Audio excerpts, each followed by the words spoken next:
जय हिंद दोस्तों कुछ महीने या साल भर पहले प्रधानमंत्री मोदी जी ने कहा था कि हमको गुलामी की मानसिकता से बाहर निकलना होगा और इस चीज़ को लगता है दोस्तों सेना फॉलो करते हुए सेना ने बड़े बदलाव किए हैं दोस्तों। बिल्कुल गुलामी के निशान खत्म कर दिए गए हैं। आर्मी यूनिफॉर्म 2026 निकाला है दोस्तों। तो आप सोच रहे होंगे दोस्तों जो गुलामी का सबसे बड़ा निशान है, जो आप समझते हैं सहायक फतवा, तो क्या इसको भी खत्म कर दिया गया है? इन सब चीज़ों पर दोस्तों चर्चा करेंगे। सबसे पहले मैं आपको बताऊं दोस्तों कि अब जो है सोर्ड यानी कि जो तलवार होती है दोस्तों परेड के दौरान, उसको जो है ऑप्शनल कर दिया गया है। ठीक है ना। नए नियम में रिविंग ऑफिसर के लिए परेड में तलवार रखना वैकल्पिक कर दिया गया है। वहीं कुछ मैच ड्रेस के साथ इस्तेमाल होने वाली जो पाउच बेल्ट लगती थी ना दोस्तों, उसको भी बंद कर दिया गया है। और तलवार का इस्तेमाल भी दोस्तों इसे लिमिटेड कर दिया गया है। केवल जो है इसमें परेड कमांडर या कंटिजेंट कमांडर गणतंत्र दिवस मतलब विशेष अवसरों पर ही इसका इस्तेमाल कर सकते हैं दोस्तों। इसके अलावा दोस्तों आगे बढ़िए, यूनिफॉर्म बुक में और क्या क्या दिया गया दोस्तों। 174 पेज का है यूनिफॉर्म 2000 आर्मी यूनिफॉर्म 2026 बुक। और इसमें दोस्तों कॉलोनियल एरा के नियमों में यानी कि जो आपका गुलामी के वो है ना, क्योंकि 1947 से पहले तो गुलामी था देश, तो सेना के अंदर भी दोस्तों जो ब्रिटिश परंपराएं थी अभी तक चल ही रही हैं, तो उनको बाहर किया जा रहा है। ऐसे में क्या क्या हुआ है यूनिफॉर्म बुक में जो 174 पेज में है दोस्तों, मोटा मोटा बता देता हूं। पहला तो सभी रैंकों के लिए नई विंटर ड्रेस 3B शुरू की गई है। इसमें अंगोला शर्ट, बैटल जैकेट और बैरेट शामिल है दोस्तों। दूसरा, महिला अधिकारी सादे रंग की साड़ी पहन सकती है। दुपट्टे के साथ कुर्ता सलवार और एंकल लेंथ स्ट्रेट पैंट पहन सकती है।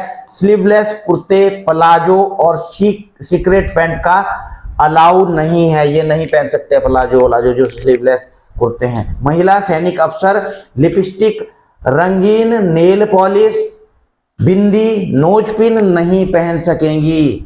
सिंदूर लगाने की परमिशन है दोस्तों, लेकिन वो सिंदूर भी बैरेट या अगर पीकैप पहनते हैं तो उसके नीचे ढका हुआ होना चाहिए, मतलब बाहर दिखाई नहीं देना चाहिए। पूजा के दिन कलाई पर एक पवित्र धागे, जी हाँ दोस्तों, को छोड़कर पूजा है तो केवल एक पवित्र धागा पहना जा सकता है, इसके अलावा कोई ब्रेसलेट नहीं पहना जा सकता। सिख सैनिकों को छोड़कर दूसरे सैनिक धार्मिक चिन्ह पहनने की परमिशन नहीं है। मूंछों की लंबाई 12 सेंटीमीटर, जी हाँ दोस्तों, आपको पता ही है फौज में जो है हर चीज़ का एक माप होता है कि भाई जूते में इतनी कीलें होंगी, कमीज में इतने बटन होंगे, इसका साइज ये होगा। पहले खिटले आउट भी करते थे कि इतने का, तो सारी चीज़ें दोस्तों फौज में चलता ही इसी से है, ड्रिल डिसिप्लिन है ना, ये सारा चीज़ें चलती है हर चीज़ की। तो मूंछों की लंबाई भी दोस्तों बिल्कुल 12 सेंटीमीटर से ज़्यादा नहीं हो सकती। यूनिफॉर्म में डीओ और परफ्यूम नहीं लगा सकते। आपने यूनिफॉर्म पहनी है तो उसमें सेंट वेंट छिड़कना मत दोस्तों। और परफ्यूम जो होता है डीओ परफ्यूम है ना, ये नहीं लगा सकते यूनिफॉर्म में। हालांकि दोस्तों आफ्टर शेव लोशन यूज कर सकते हैं। देखिए दोस्तों कितनी बारीक बारीक चीजें लिखी हुई है कि भाई शेविंग करेंगे तो आफ्टर शेव तो आप लगा सकते हैं, लेकिन ड्रेस में वो नहीं लगा सकते डीओ परफ्यूम वगैरह। ठीक है। बिना परमिशन शादी पार्टी और प्रदर्शनों पर यूनिफॉर्म, अगर आप शादी पार्टी ऐसे प्रदर्शन में कहीं जाना है तो बिल्कुल आप ड्रेस पहन के यूनिफॉर्म पहन के नहीं जाएंगे दोस्तों। इसके अलावा दोस्तों बिना परमिशन दाढ़ी बनाना, उटपटांग हेयर स्टाइल, दिखने वाले electronic gadget, tattoo, body pursuing और मेकअप पर बैन रहेगा। ये सारी चीजें सबके लिए हैं दोस्तों, अधिकारियों के लिए भी हैं, जवानों के लिए भी हैं। ये बिना इजाजत के पॉलिटिकल, धार्मिक प्रोटेस्ट, गैदरिंग, शादियों, प्राइवेट पार्टियों में, पेड मीडिया इवेंट में यूनिफॉर्म पहनकर नहीं जा पाएंगे दोस्तों। ये तो मेरे ख्याल से पहले भी आपको पता ही है नियम था। फॉर्मल सिविल ड्रेस में स्वदेशी बंदी जैकेट को भी शामिल किया गया है दोस्तों। बंद गले वाली बंदी जैकेट को फुल स्लीव, फॉर्मल ट्राउजर और बंद जूतों के साथ पहना जा सकेगा। ठीक है ना। इसके अलावा दोस्तों इससे पहले भी 2023 में कई पुरानी परंपराएं को ख़त्म कर चुके हैं सेना। इसमें जो है समारोह में घोड़ा गाड़ी का इस्तेमाल, रिटायरमेंट के दौरान पुल आउट, है ना, बोलते हैं ना हुर्रो परेड, है ना, तो कि भाई खींच कर लेके लेके जाते हैं, माला वाला पढ़ाते हैं, तो इस चीज़ को भी बंद कर दिया गया है। और डिनर में पाइप बैंड की परंपरा शामिल थी पहले, तो इनको बंद किया गया है 2023 में। आप मुझे बताएं कि क्या ये परंपराएं अभी भी चल रही हैं या वाकई में बंद हो गई है, कि या फिर वहाँ पे पाइप बैंड आजकल भी मैस में या यीशु मसीह में कहीं या पार्टी में उनको बजाना पड़ रहा है, चल रहा है। तो ये आप थोड़ा कमेंट में ज़रूर इन चीज़ों को बता देना दोस्तों। और बाकी और भी कई इमारतों के नाम वगैरह बदली किए गए हैं दोस्तों। आप देख रहे हैं 246 सड़कों इमारतों के नाम बदले गए। तो कहीं ना कहीं ये सारी चीज़ें, इससे पहले सेना ने दोस्तों अपने यूनिफॉर्म का भी पेटेंट करा लिया है। अगर कोई अन्य इसका इस्तेमाल करते हैं तो उनके लिए सजा का भी प्रावधान है। अगला दोस्तों सहायक प्रथा। अब क्या सहायक प्रथा सेना के अंदर पूरी तरह खत्म हो चुकी है दोस्तों? मैं आपसे भी पूछना चाहूँगा, खत्म हुई है या नहीं हुई है? क्योंकि दोस्तों हम गुलामी के जो वो हैं, संकेत हैं, निशान हैं, उनको हटा तो रही है सेना।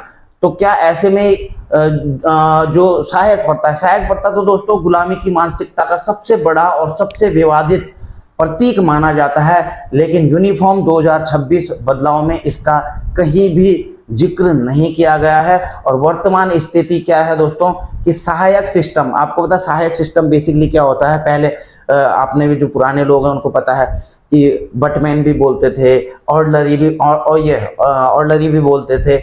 अभी भी भारतीय सेना में ऐसे करके मौजूद हैं। अब नाम क्या दे दिया गया है आधिकारिक रूप से दोस्तों? आधिकारिक रूप से अब बड्डी सिस्टम कर दिया गया है सेना के अंदर। हालांकि अगर बड्डी सिस्टम है कहा जाता है तो उनका काम क्या होता है दोस्तों? ऑफिसर के साथ operational support, training, field duty और यूनिट में रिपोर्ट बिल्डिंग के लिए होते हैं बड्डी सिस्टम। लेकिन क्या इनका सहायक बटमैन इस तौर पर इस्तेमाल किया जा रहा है? इस चीज़ को कमेंट में जरूर लिखना दोस्तों, क्योंकि इस प्रकार की कई शिकायतें हम सोशल मीडिया पर, ऐसी चीज़ों पर हम देखते रहते हैं। तो ऐसे में दोस्तों शांति स्थानों हमने देखा है कि ऐसी चीज़ें रिपोर्ट में आ रही हैं लगातार कि शांति स्थानों में भी घरेलू काम, cooking, cleaning, dog walking, car washing आदि के लिए इसका दुरुपयोग होने की शिकायतें बार बार आती रहती है, हम भी देखते रहते हैं। हालांकि नेवी और एयरफोर्स ने तो दोस्तों इसको कई सालों पहले बिल्कुल ही खत्म कर दिया था, लेकिन अभी आर्मी के अंदर कुछ इस प्रकार की व्यवस्था चल रही है बड्डी सिस्टम के नाम पर दोस्तों। क्या वाकई में इनको इस्तेमाल किया जा रहा है बटमैन सहायक के तौर पर? आप मुझे कमेंट में जरूर बताना, क्योंकि दोस्तों यूनिफॉर्म जो 2026 बुक है उसमें बदलाव बिल्कुल सराहनीय है दोस्तों। लेकिन सहायक, जब तक सहायक सिस्टम पूरी तरह से सुधर, या भले ही नाम चेंज कर देने से नहीं होगा, काम भी चेंज करना पड़ेगा।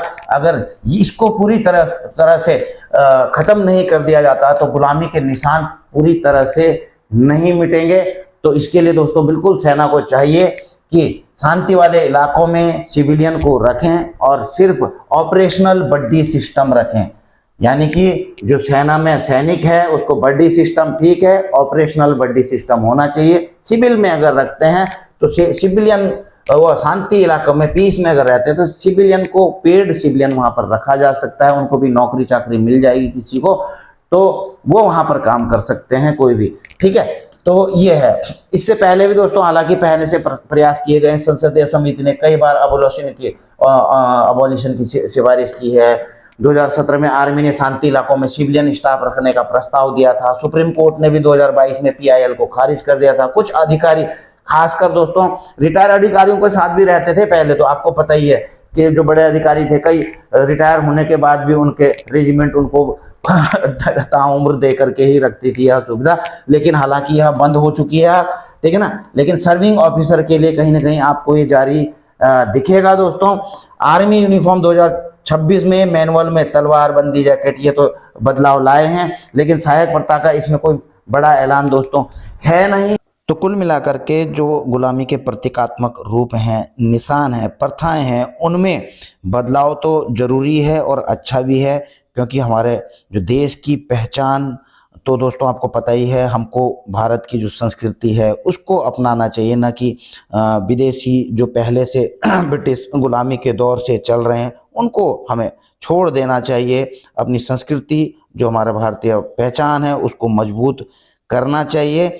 और दोस्तों कुल मिलाकर केवल यूनिफॉर्म में ही बदली करने से काम नहीं चलेगा। सेना को आत्मनिर्भर, तकनीकी से परिपूर्ण शिक्षा, ये सारी चीज़ें दोस्तों हमको समाज, न केवल सेना में बल्कि समाज में भी लेकर के आना होगा। बाकी दोस्तों आप क्या सोचते हैं इस बारे में कमेंट बॉक्स में जाकर के लिख सकते हैं। वीडियो करते हैं यहीं पर समाप्त। जय हिंद, वंदे मातरम।